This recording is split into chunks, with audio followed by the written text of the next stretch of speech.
Hello everyone, कैसे हैं आप सब। आई होप आप बहुत अच्छे होंगे। लास्ट सेशन में हमने डिस्कस किया था कि किस तरह से एक मैग्नेटिक फील्ड में अगर कोई मूविंग चार्ज आता है तो उस पर फोर्स कितना लगता है, उस फोर्स का एंगल के साथ क्या डिपेंडेंसी है, और अगर हम किसी एंगल के ऊपर किसी मूविंग चार्ज को मैग्नेटिक फील्ड में इंसर्ट करते हैं तो किस तरह का पाथ फॉलो करता है, कितना टाइम स्पेंड करता है, वो सब हमने लास्ट सेशन में डिस्कस किया था। तो आज हम डिस्कस करेंगे angle of emergence and time spend in magnetic field. मतलब क्या है, किस एंगल से आपका चार्ज पार्टिकल फील्ड से लीव करेगा और कितना टाइम स्पेंड करेगा, उसके बारे में डिस्कशन करना है। ठीक है, तो वापस शुरू करते हैं वापस से। तो वेलकम ऑल ऑफ यू। तो हम लोग बात करते हैं एक मैग्नेटिक फील्ड है। तो आपने कहा सर यहाँ पर एक इनवर्ड डायरेक्शन का मैग्नेटिक फील्ड है। कैसा मैग्नेटिक फील्ड है? इनवर्ड डायरेक्शन का मैग्नेटिक फील्ड है, जिसका कोई दो सेक्शन है, मतलब किसी दो पॉइंट के बीच में है ये सब काम। ठीक है, तो आपने बोला सर यहां से इस पॉइंट से शुरू होता है ये मैग्नेटिक फील्ड और इस पॉइंट तक इसका इफेक्ट देखने को मिलता है। ठीक है, हालांकि इफेक्ट बहुत बड़ा बड़ा होता है, लेकिन हम लोग अगर बात करें तो इंटेंसिटी यहाँ पर हाई है। कहने का जो मतलब वो क्या है, इंटेंसिटी इस पॉइंट के अंदर आपका क्या है, हाई है। और इस पूरे मैग्नेटिक फील्ड का जो विड्थ है उसको बोला गया this is nothing but D.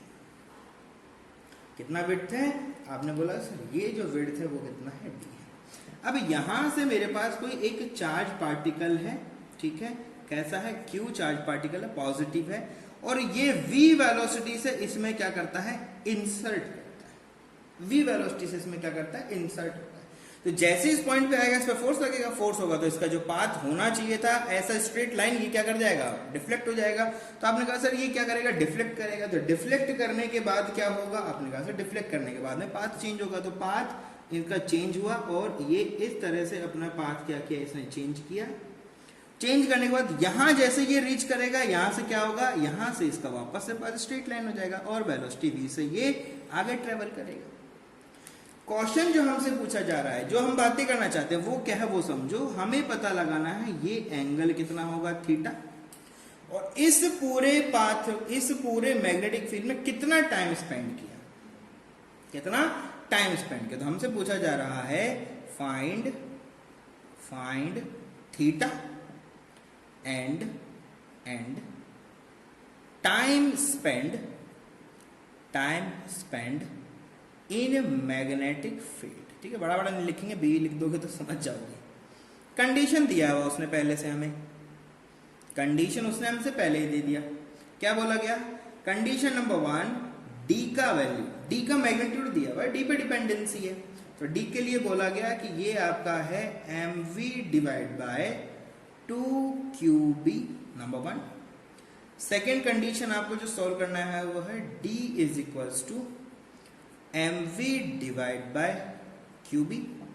और थर्ड सिचुएशन जो आपको सॉल्व करना है वो है d is equals to 2mv divide by qb। Actual में इन तीनों कंडीशन से आप लगभग जनरल, कोई भी जनरल केस यहां से बना सकते हो, आपको सब सॉल्व हो जाएगा, सब सॉल्व हो जाएगा। आपने कहा सर देखो, radius of curvature in magnetic field, magnetic field में जब हमारा कोई पार्टिकल ऐसे ऐसे ट्रेवल करता है तो वो क्या करता है, कुछ ना कुछ रेडियस बनाता है। तो कुछ ना कुछ भाई पाथ डिफ्लेक्ट होगा, तो डिफ्लेक्ट होगा किसी कर्वेचर पे होगा। तो उस कर्वेचर का जो रेडियस होता है वो होता है mv डिवाइड बाय qb, ये होता है। और हमें दिया हुआ है d का वैल्यू, जो कि कितना दिया हुआ है, mv डिवाइड बाय 2qb। तो आपने कहा सर जैसे इनका रिलेशन एस्टेब्लिश किया तो हमें मिला r is equals to, d का वैल्यू कितना, mv बाय 2qb है। तो mv by 2qb cube, r का वैल्यू यहां पर पुट करोगे तो क्या मिलेगा, r divide by 2 is equals to d। r is equals to, r by 2 equals to कितना मिला, d। ये रिलेशनशिप आ गया d का और r का। मतलब ये जो विड्थ है ये रेडियस ऑफ कर्वेचर की हाफ है, रेडियस ऑफ कर्वेचर की क्या है, हाफ। तो आपने कहा सर अगर ये इसका वैल्यू हाफ है तो इसका मतलब है particle particle will not follow a circular path. Path circular नहीं हो सकता, क्यों? क्योंकि उसके लिए सर्कल बनाने का टाइम नहीं मिलेगा ना। ये तो यहां से जाएगा, इधर घूमने की कोशिश करेगा, इतने में तो बाहर निकल जाएगा, भाग जाएगा इधर। ठीक है, क्यों बोल रहे हो? क्योंकि D is much lower as R। ठीक है, ये क्या मच लोअर, बहुत छोटा है, बहुत छोटा है, तो पूरा सर्कल तो नहीं बनेगा। सर्कल नहीं बनेगा तो आपने कहा सर फिर क्या करें? भाई उस कंडीशन में मैंने आपको टाइम पीरियड बताया था, उस कंडीशन में मैंने आपको टाइम पीरियड कैलकुलेट करना सिखाया था। तो टाइम पीरियड कितना होता था? टाइम पीरियड कितना होता था? तो आपने कहा sir T is equal to होता था m divide by QB multiply by pi minus 2 theta. Theta radian में रखना होता था, ये हमें पता है। ये हमारा टाइम पीरियड होता था, टाइम स्पेंड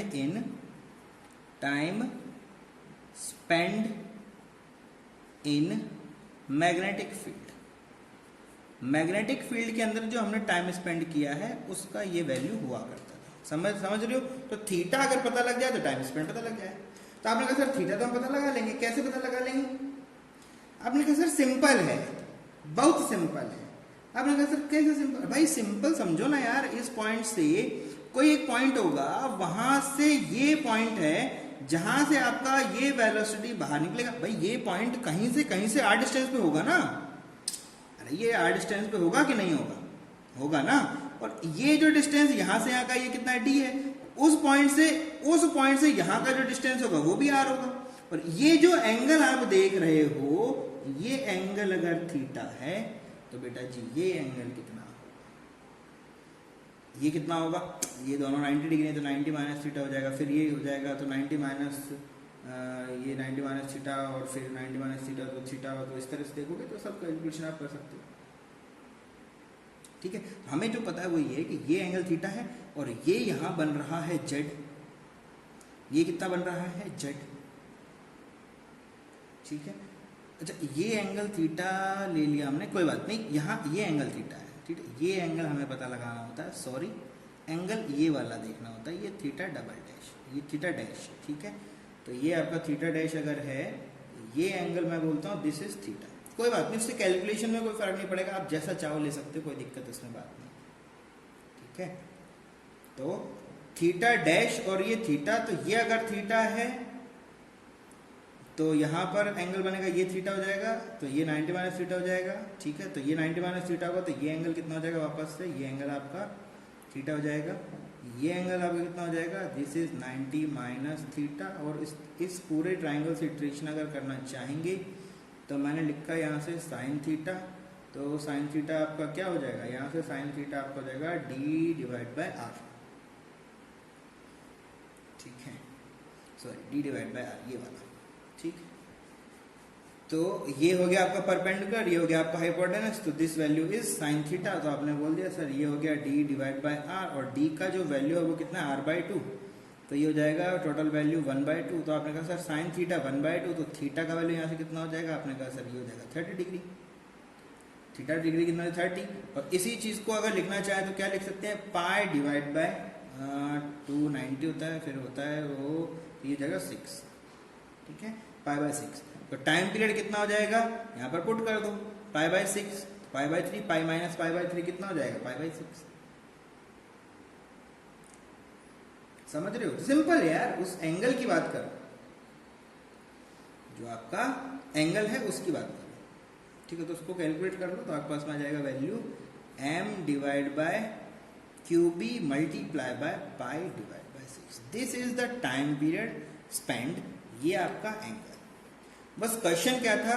अगर d का वैल्यू इतना रहे तो क्या पूरा सर्किल बनेगा? आप बोलोगे नहीं बन पाएगा, तो कितना टाइम स्पेंड करेगा? इतना टाइम स्पेंड करेगा। कितना एंगल से बाहर निकलेगा? तो 30 डिग्री से। ये 30, ये 60। थीटा डैश, अगर थीटा अगर आपका ये है तो क्या आप यहाँ से थीटा डैश नहीं निकाल सकते? तो थीटा डैश आपका कितना हो जाएगा? 60 हो जाएगा। तो पूछता है कि फिर वर्टिकल बताओ, हॉरिजॉन्टल बताओ, तो वर्टिकल के साथ में थीटा डैश है तो 60 हो जाएगा, अगर वैसे होगा तो इतना हो जाएगा। तो आप ये ध्यान रखो, जब आप बात करोगे टाइम स्पेंड की, तो टाइम स्पेंड यही होगा, क्योंकि डायरेक्शन ऑफ वेलोसिटी ये है, तो डायरेक्शन ऑफ वेलोसिटी अगर इधर है तो टाइम स्पेंड भी इस थीटा के साथ में आएगा। ठीक है, इसी के साथ में आएगा। बढ़िया। अब हमारे पास सेकंड कंडीशन आ जाता है। सेकंड कंडीशन क्या है? सेकंड कंडीशन बोलता है कि d का वैल्यू कितना हो जाए, mv डिवाइड बाय qb। और हमें पता है कि रेडियस ऑफ कर्वेचर जो होता है उस कंडीशन में वो भी क्या होता है, mv डिवाइड बाय qb। इन दोनों से रिजल्टेंट क्या निकला कि d का वैल्यू कितना हो गया, r हो गया। d का वैल्यू कितना हो गया आपके पास में, r हो गया। तो d का वैल्यू अगर r हुआ तो क्या फर्क पड़ेगा उससे, d का वैल्यू r हुआ तो क्या फर्क पड़ेगा? आपने कहा सर देखना पड़ेगा क्या क्या होने वाला है। तो ये पॉइंट था, यहां से हमारा एक पार्टिकल जा रहा है, भाई हॉरिजॉन्टल डायरेक्शन में क्या हो रहा है, पार्टिकल यहां से इस तरह से इन कर रहा है v वेलोसिटी के साथ में। यहां से ये चला तो ये डिस्टेंस जो इसको ट्रेवल करना है ये आपका d है, जिसका वैल्यू r के इक्विवेलेंट है। मतलब r के बाद यहाँ चलना शुरू करेगा और भाई साहब ये पूरा हाफ सर्कल पूरा का पूरा क्या कर लेगा, ट्रेवल कर लेगा। जैसे ही हाफ सर्कल ट्रेवल करेगा ये बाहर निकलने को जाएगा, तो क्या हो जाएगा, इस पॉइंट पे आने के बाद इस पे फोर्स लगना बंद, और उसके बाद में ये भागेगा सीधा। ये किधर भागेगा, सीधा भागेगा दोस्त। क्यों भैया, इस पॉइंट के बाद फोर्स नहीं है, मैग्नेटिक फील्ड नहीं है इस डायरेक्शन में, इधर मैग्नेटिक फील्ड नहीं है, और नहीं है तो फिर इसके ऊपर फोर्स लगेगा नहीं, तो ये सीधा निकल जाएगा। मतलब पैरेलल चला जाएगा, मैग्नेटिक फील्ड के पैरेलल हो जाएगा। समझ रहे हो चीज को, पैरेलल भाग जाएगा, घूम नहीं पाएगा, वापस से इधर टर्न नहीं हो पाएगा। क्यों? क्योंकि यार सफिशिएंट है ये, बस क्या है, एकदम आइडियल कंडीशन पे आप आ गए। तो आपने कहा सर कैसे पता लगेगा ये बातें? सिंपल है यार भाई, अगर ये कोई आपका ओरिजिन है तो उस पॉइंट से यहाँ का डिस्टेंस कितना हो जाएगा, r, और उस पॉइंट से यहाँ का डिस्टेंस भी क्या होगा, r। तो ये जो वैल्यू होगा, ये हो जाएगा आपका 90 डिग्री। ठीक है, तो यहाँ से ये अगर 90, यहाँ से ये भागेगा 90 डिग्री भागेगा ना, तो ये 45 तो ये तो आप कर सकते हो, उसमें दिक्कत नहीं है। तो ये वैल्यू आपका r है, ये r है, तो पाइथागोरस से निकालोगे तो ये कितना हो जाएगा आपके पास में, सिंपल है, r² प्लस r² का रूट। ठीक है, तो 2 रूट ऐसे करके निकल जाएगा। ठीक है, तो r² प्लस r² का अंडर रूट निकाल के यहाँ पर ये वैल्यू आप लिख दोगे तो कुछ भी लिख, कोई प्रॉब्लम नहीं इसके अंदर। तो हमें जो चाहिए वो क्या है, साइन थीटा। तो साइन थीटा होगा क्या, अरे सिंपल है ना यार, ये जो वैल्यू है ये आपका d है, ये आपका क्या है, यही तो आपका वैल्यू d है। यहां से ये आपका रेडियस यहाँ से तक r है। ठीक है, तो साइन थीटा तो हमें जब पता है क्या होता है, साइन थीटा तो क्या होता था सर, पिछले वाले क्वेश्चन में क्या था, d/r। तो यहाँ पर उसका वैल्यू कितना हो गया, 1। तो इस कंडीशन में साइन थीटा 1 कब होता है, थीटा का वैल्यू जब हो जाए आपका 90 डिग्री। थीटा का वैल्यू कितना हो जाए, 90 डिग्री। तो टाइम पीरियड कितना हो जाएगा, तो टाइम पीरियड तो सिंपल है, जो आपने थीटा निकाला उससे उसको क्या कर दो, तो आपने कहा sir m divide by QB multiply by theta. तो थीटा लिखा आपने 90 मतलब π/2 होता है, तो ये π/2 लिख दिया। तो ये आपका टाइम पीरियड हो गया, ये आपका थीटा हो गया। सर्कल नहीं हो पाएगा, ठीक है, तो यहाँ पर लिख दोगे complete circle can not be made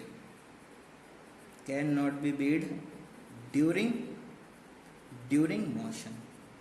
क्यों नहीं बन पाएगा, because r is just equal to r, थोड़ा सा ही ज्यादा है। जैसे ये पॉइंट यहां पर पहुंचेगा, घूमता यहां पहुंचेगा, इस पॉइंट पे जाने के बाद मैग्नेटिक फील्ड का इफेक्ट खत्म हो जाएगा, ये सीधा निकल जाएगा। ठीक है, पैरेलल निकल जाएगा, जस्ट बाहर जाके निकल जाएगा, जस्ट बाहर निकल जाएगा। समझ रहे हो ना। और अगर ऐसे नहीं भी करोगे तो यार सिंपल है ना, आपने साइन थीटा का कैलकुलेशन किया तो कैसे करोगे, आप बोलोगे नहीं सर ये यहां से जस्ट बाहर ऐसे निकला, तो ये एंगल हो जाएगा आपका थीटा और ये एंगल हो जाएगा थीटा, होगा कि नहीं होगा। तो अगर ये एंगल थीटा हो जाएगा बेटा, तो फिर से आप एंगल वही बना लोगे, यहां से ये एंगल थीटा है तो यहां से ऐसे बना दोगे, देखो ठीक है, तो इस पॉइंट को आपने यहाँ टच कराया, ये आपके पास में कुछ वैल्यू आया, ठीक है, तो यहाँ से ये आपने एंगल बोल दिया, ये एंगल कितना है, आपने बोला ये एंगल सर थीटा है, तो ये बेटा एंगल ये वाला भी क्या हो जाएगा, थीटा हो जाएगा, ये आपका 90 डिग्री हो जाएगा, ठीक है, तो ये आपका डी है, ये आपका आर है, या ये आपका क्या हो जाएगा, ये कुछ ना कुछ आपके पास में वैल्यू होगी, तो डी ये आर हो गया, ऐसा कुछ है, तो यहाँ से थीटा का साइन थीटा का वैल्यू निकाल लेंगे, ठीक है, तो सिंपल सिंपल आपके पास में आ जाएगा, कोई दिक्कत नहीं।